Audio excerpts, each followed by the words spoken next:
congratulations on the show. I love it, love it, love it. You have your choice of projects these days. What makes you decide to say yes? Well, you know, if I think I can do some good, and if I haven't played a role like that before. You know, this is adjacent to the mayor I played, the mayor of Chicago, about 7 years ago. But he doesn't have the same power that Tom Kane had. And so I thought it was kind of interesting to play a fellow that's not quite found himself yet. I think by the end of this particular run, I'm only in it for 13. You know, hopefully with my blessing, the show gets picked up and does another 8 or 9 years, and I'll direct a few, that kind of thing. But this 13 was the sort of a shaping of this new guy that was the foil in the show, in the narrative.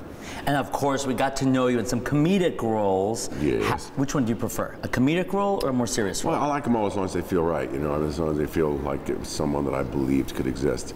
I certainly think Frasier could have existed, and I think Tom Kane could have existed, and I think this guy, as we progress through the sort of the maturation of him as a character, I really like him now. Yeah. By the way, speaking of Frasier, will we see a reboot? It's possible. We're definitely exploring the ideas that would bring him back to television. But it would be a little different.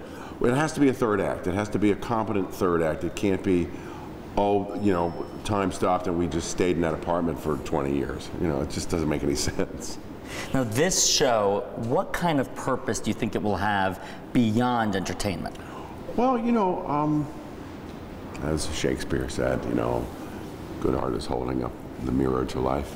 I think there's an element of that in this show about, you know, our contemporary kind of sort of rethinking of the penal system and the penal code and what we do with incarceration and stuff like that. But also what's interesting is that there have been abuses within any system. Justice is painted blind, after all, and things happen that are wrong within it. I mean, we're human, you know. This is why I'm not a big government guy, because they usually get it wrong. Well, right now especially, there's a real appetite for criminal justice reform. Yeah, exactly. So I think it's in that wheelhouse, yeah. So I think people may actually learn a lot from this. They could. What do you hope your kids would learn? What do you hope I don't know that they'll learn anything for sure. It's still a show. Right. But, you know, I think there are some real touch points for people to kind of think about where they are today. I think that's the best thing. If you get people to ask questions, you don't have to necessarily teach them anything, but if they start to ask a question or two, you've done your job. Most important question, it's Valentine's Day. What are you and your wife gonna do? Well, nothing. She's in LA, I'm here. I'll be home late tomorrow night, and I will attempt to assail her with, you know, my affections, I suppose. I'm sure they'll fall on deaf ears, however. Well, she's a lucky lady. Maybe over the weekend. There we go. Congratulations. Good to see Thank you, man. Kelsey. Good to see you.